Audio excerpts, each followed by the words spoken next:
Si Papi, gusto ko lang sabihan kasi papunta na naman tayong concert. Baka mamaya magpakawala ka na naman doon. Eksena ka na naman. Kasi Papi, pagka na, ano mo na, hayaang siya lang mag-isa, parang iba yung ginagawa. Ano ba ginagawa ko? Nagtutwerk ka doon. Ano gagawin ko doon, magdasal? Hindi yun yung point. Nag-twerk ka ng may lalaki sa likod mo, yun yung point. Hindi ko kasalanan yun. Yung lalaki yung lumapit, last thing that I know, di ba? Papakinggan ko, nasa likod ko, kasi sabi ko papakinggan mo ako. Oh, pero hindi ka aware sa paligid mo, nag-twerk ka lang ng ganun doon. So what? Kailangan ko pumarty, kailangan ko sumayaw, kailangan ko ilabas yung energy ko sa outlet ko. Oo nga, pero i-justify mo yan na kahit na meron lalaki sa likod mo. Wala nga Natingin mo lalaki tama sa yung likod ganon. ko, the last thing that I know bago ako mag- Oo nga, pero hindi ka nag-aware sa paligid mo.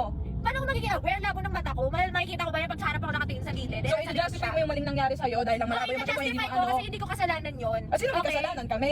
Hindi, yung lalaki, siya yung lumapit eh. Kasalanan ni King. Bakit sa akin may sisisi? Kanino ko isisisi? Bakit? Ako ba lumapit sa sarili ko? Yung lalaki, siya sisihin mo, bakit ako? O tapos ngayon trending, ano sinasabi ng mga tao? Grabe si Papi, pag napakawalan talaga. O ano gusto sabihin ng mga anak mo sa'yo na yung tatay ni Mengay, ganun? Nanay ni Mengay, mas mukha kang Mengay. O talaga? O, di mo matanggap? Hindi talaga. Oo. Hindi talaga.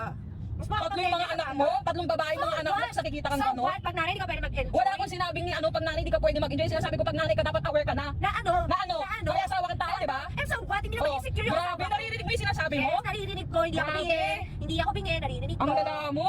Paano naging Kaya malala? nakakataon silang pakawalan ka sa labas nung wala kang kasamang matanda eh. Ha? Pinagsasabi mo? Totoo, kasi pag wala si Tonyo, si Ate Marie, As hindi if ka naman talaga makontrol. ng lalaki ako that time, no? I-justify niya talaga yung mga Talaga kahit actions wala niya, akong grabe. ginawang mali. So what? God forbid a woman just having fun. Hindi, this is not about forbidding you to have fun. This is about you making awareness. Na ano? Wala sila doon. Bakit kumuwad ba ako on purpose doon sa lalaki? Dinikit ko ba yung puwet ko sa kanya? Kasi hindi ka aware. I'm dancing by myself. Kasalanan ko ba kung siya yung lumalapit sa akin na sumasayaw siya ng ganon na hindi ko naman nakita? As if namang sinadya ko. Oh, grabe, pero kung Bakit dumikit ako? yung lalaki sa'yo, grabe, magwawala ka. Grabe, dumikit yung ano niya sa akin. Eh, Oh. hindi ko nga naramdaman, hindi nga siya dumikit. Eh, paano nga kung dumikit? Eh, dito sana nag-react ako. O, kaya nga, that's the point. Ay, na bakit dumikit? That's the point. Grabe. Kaya naman dumikit. Paano kasi walang didikit sa'yo, kaya ka ganyan? Wow! Dapat proud ka na kailangan may didikit sa'yong ganun. Kaya sabi ko Tangina na, ka, pinaririnig mo ba yung sarili mo? What's the point of bringing Grabe. this up? Okay, may magigain ka ba for bringing this up? Wala, di ba? This is about your daughters and Oh, son. wow! Napunta pa sila sa Yeah. kanila ngayon yung topic. Yeah! Bakit? Kasi di naman yung nanay. Oh my God, as if naman talagang sobrang affected sila sa nangyaring ganun. Sa ngayon, hindi.